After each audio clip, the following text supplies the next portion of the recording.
Welcome back. Um, this is going to be kind of an interesting episode.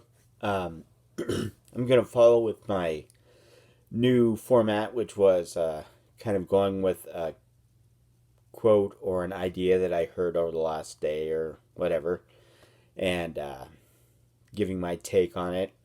But also, it's kind of a special day for me today. Um, my accident was on May 10th, 1979. Um, it's May 10th today. So it's kind of my second birthday, my rebirth day. Um,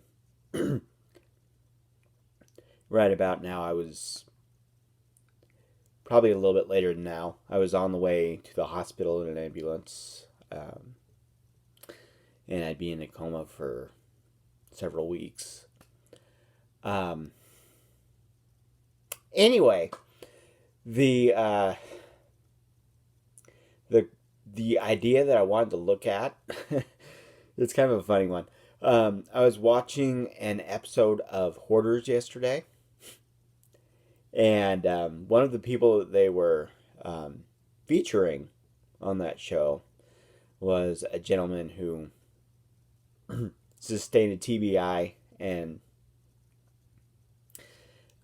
some of his hoarding disorders was because of the TBI. Some of it was because uh,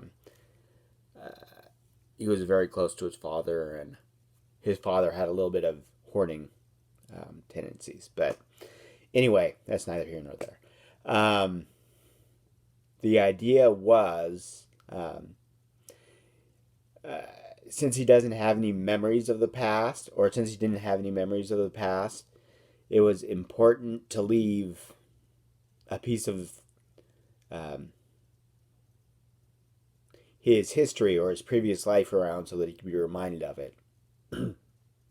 um, I think that might have been part of the hoarding um, mentality there was that he was trying to hold on to the past, or he was trying to hold on to memories from the past that he didn't have anymore. Um,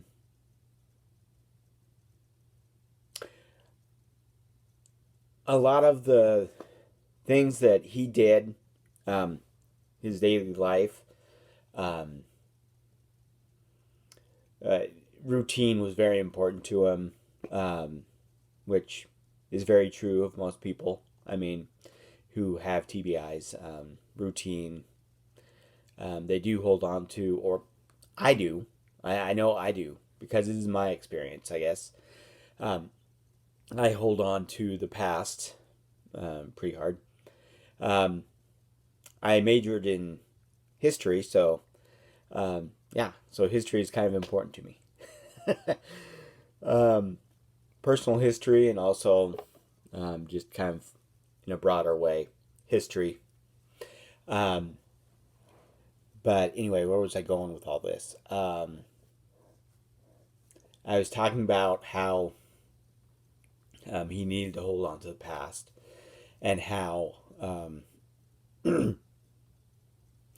his perspective, things didn't look cluttered or messy or like he was hoarding. Um, in his reality, he was just um, holding on to those important things um, that he needed to maintain a piece of his identity. Um, People talk about after TBI um, accepting the new you and moving forward, and that's very important. I mean, you have to accept your limitations and accept where you are. Ask for help when you need it. I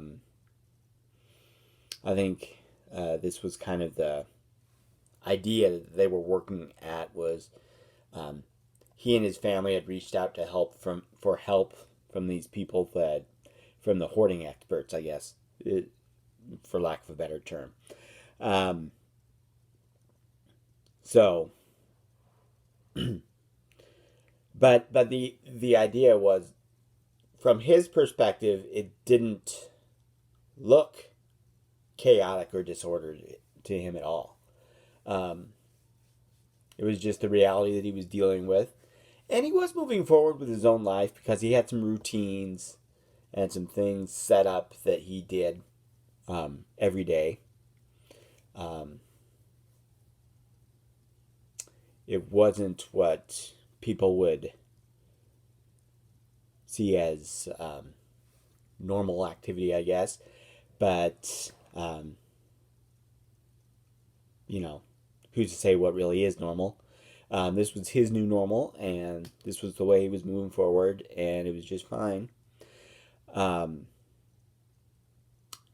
there's nothing wrong with, seeing those places that he could get help, seeking it out, and getting it from these people that could make his life better. Not necessarily change it, just make it better. And that's important. You want to accept yourself, the new you, and you want to accept your limitations, and you want to ask for help where you can get it, in ways that can make you feel better about yourself, or in ways that can improve your life.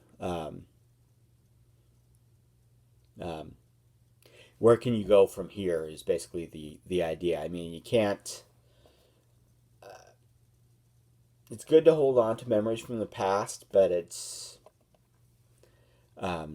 also important to embrace the future and the new you, and move forward with that. I think that's kind of my idea for the day. As usual, stay positive, and I believe in you.